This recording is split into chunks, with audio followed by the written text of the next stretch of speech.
En la Conferencia General de octubre de 1849 de la Iglesia de Jesucristo de los Santos de los Últimos Días, se llamó al elder John Taylor, del Quórum de los 12 Apóstoles, a abrir la nación de Francia para la predicación del Evangelio de Jesucristo. Su servicio incluyó editar la primera publicación periódica oficial de la Iglesia en ese país. En 1851, el elder Taylor preparó y publicó un artículo en respuesta a las preguntas que solían hacerle sobre la Iglesia. Y cerca del final del ensayo relató el siguiente episodio.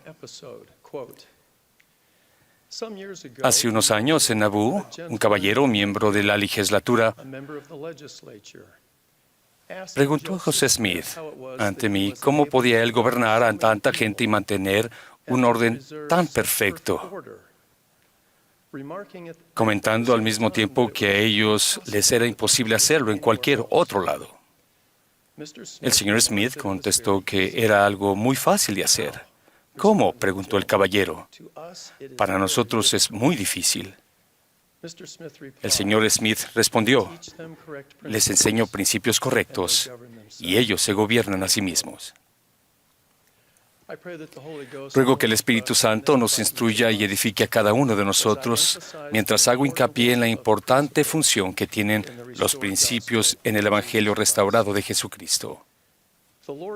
El Señor reveló al profeta José Smith que los élderes, presbíteros y maestros de esta iglesia enseñarán los principios de mi Evangelio que se encuentran en la Biblia y en el libro de Mormón, en el cual se halla la plenitud del Evangelio.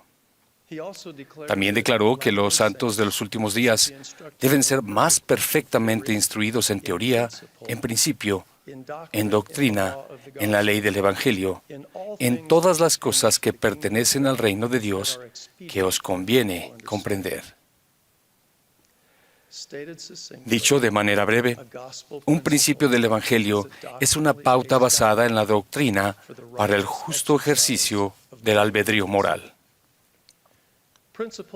Los principios se derivan de verdades más amplias del Evangelio y nos brindan dirección y normas a medida que seguimos adelante por la senda de los convenios. Por ejemplo, los 3 primeros artículos de fe señalan aspectos fundamentales de la doctrina del Evangelio restaurado de Jesucristo. La naturaleza de la Trinidad en el primer artículo de fe. Los efectos de la caída de Adán y Eva en el segundo artículo de fe. Y las bendiciones que son posibles por medio de la expiación de Jesucristo en el tercer artículo de fe. En el cuarto artículo de fe se exponen los primeros principios, las pautas del ejercicio de la fe en Jesucristo y el arrepentimiento, y las primeras ordenanzas del sacerdocio que hacen posible que la expiación de Jesucristo tenga eficacia en nuestra vida. La palabra de sabiduría es otro ejemplo de un principio a modo de pauta. Fíjense en los versículos iniciales de la sección 89 de Doctrina y Convenios.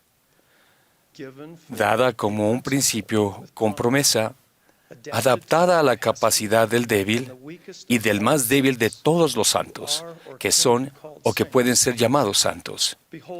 He aquí de cierto, así os dice el Señor, por motivo de las maldades y designios que existen y que existirán en el corazón de hombres conspiradores en los últimos días, os he amonestado y os prevengo, dándoos esta palabra de sabiduría por revelación. La instrucción inspirada que sigue a esta introducción brinda pautas perdurables tanto para el bienestar físico como espiritual y testifica de bendiciones específicas supeditadas a nuestra fidelidad a dicho principio.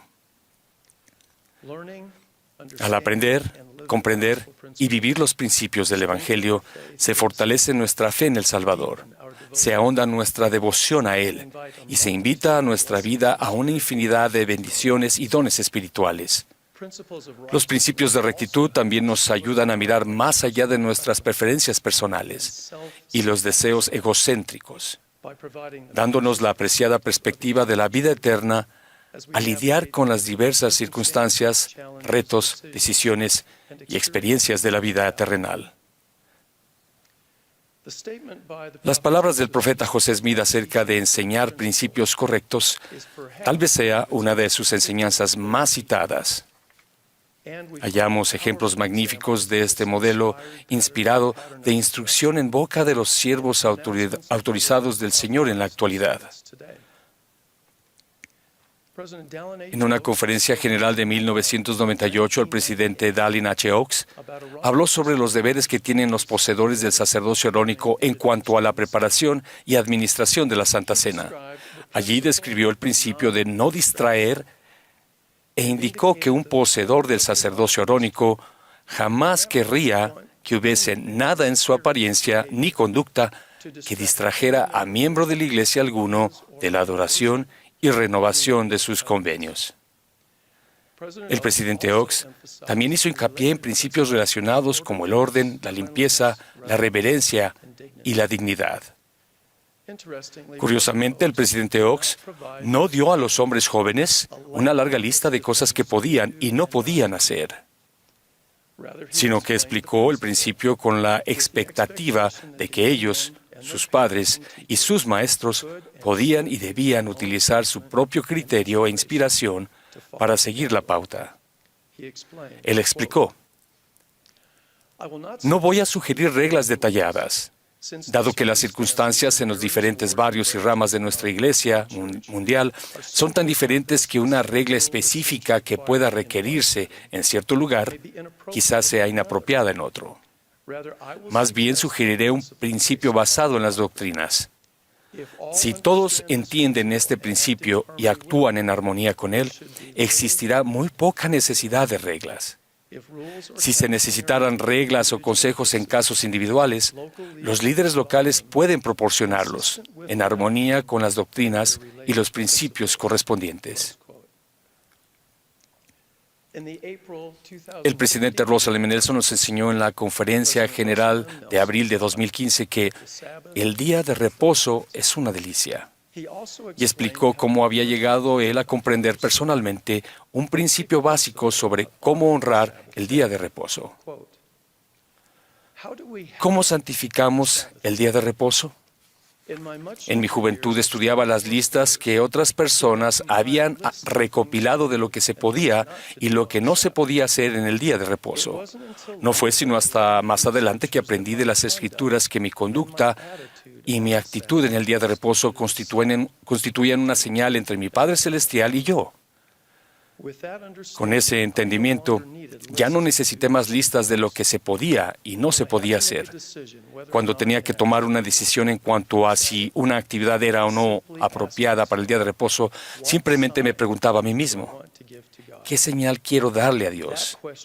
Esa pregunta hizo que mis opciones respecto al día de reposo fueran bien claras. La sencilla pero a la vez magnífica pregunta del presidente Nelson hace hincapié en un principio que despeja cualquier incertidumbre respecto a lo que significa el día de reposo y lo que debemos hacer para santificarlo. Su pregunta resume una pauta y una norma que pueden bendecirnos a todos en nuestras diversas circunstancias. Hace 6 meses, en la conferencia general, el presidente Nelson describió la alegría que sintió al descubrir un nuevo significado de la palabra Israel. Nos dijo que su alma se conmovió al aprender que el nombre mismo de Israel se refiere a una persona que está dispuesta a dejar que Dios prevalezca en su vida. Entonces procedió a enumerar una serie de implicaciones importantes que se derivan de ese conocimiento. Su mensaje en cuanto a estar dispuestos a dejar que Dios prevalezca es un ejemplo notable de enseñar principios correctos para que podamos gobernarnos a nosotros mismos. Y así como hizo durante su mensaje en cuanto a hacer el día de reposo una delicia, el presidente Nelson formuló preguntas fundamentadas en principios que sirven de guías y normas para cada uno de nosotros. ¿Estás dispuesto a dejar que Dios prevalezca en tu vida? ¿Estás dispuesto a permitir que Dios sea la influencia más importante en tu vida? Y prosiguió: consideren cómo esa disposición podría bendecirles. Si no están casados y buscan un compañero eterno, su deseo de ser de Israel les ayudará a decidir con quién salir ¿Y cómo? Si están casados y su cónyuge ha quebrantado sus convenios, el estar dispuestos a dejar que Dios prevalezca en tu vida permitirá que sus convenios con Dios permanezcan intactos. El Salvador sanará tu corazón quebrantado. Los cielos se abrirán a medida que busques saber cómo seguir adelante. No es necesario que andes a la deriva, ni que dudes. Si tienes preguntas sinceras sobre el Evangelio o la Iglesia, si eliges dejar que Dios prevalezca, serás guiado para encontrar y comprender las verdades absolutas y eternas que guiarán tu vida y te ayudarán a mantenerte firme en la senda de los convenios. Cuando enfrentes la tentación, incluso si ésta se presenta cuando estés exhausto o te sientas solo o incomprendido, imagina el valor que puedes reunir si dejas que Dios prevalezca en tu vida y si le suplicas que te fortalezca. Si tu deseo más grande es dejar que Dios prevalezca, formar parte de Israel, tantas otras decisiones se vuelven más fáciles. Tantos problemas dejan de ser problemas. Sabes cuál es la mejor forma de arreglarse. Sabes qué mirar y leer, dónde pasar tu tiempo y con quién asociarse. Sabes lo que quieres lograr. Sabes el tipo de persona que realmente deseas llegar a ser. Fíjense en cuántas decisiones cruciales y experiencias vitales pueden verse influidas por el principio de estar dispuestos a dejar que Dios prevalezca.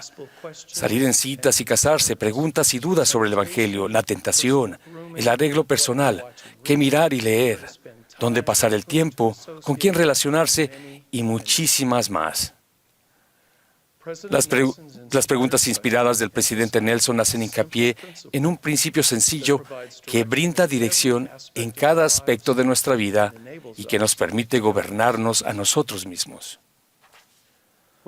Cuando José Smith estuvo encerrado en la cárcel de Liberty, escribió cartas de instrucción a los líderes y miembros de la iglesia y les recordó que un barco muy grande se beneficia mucho en una tempestad con un timón pequeño que lo acomoda al vaivén del viento y de las olas.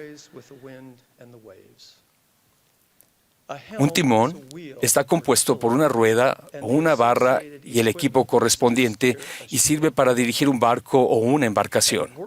Acomodarse al vaivén del viento y de las olas denota la manera de maniobrar el barco durante una tormenta de modo que mantenga el equilibrio sin volcarse.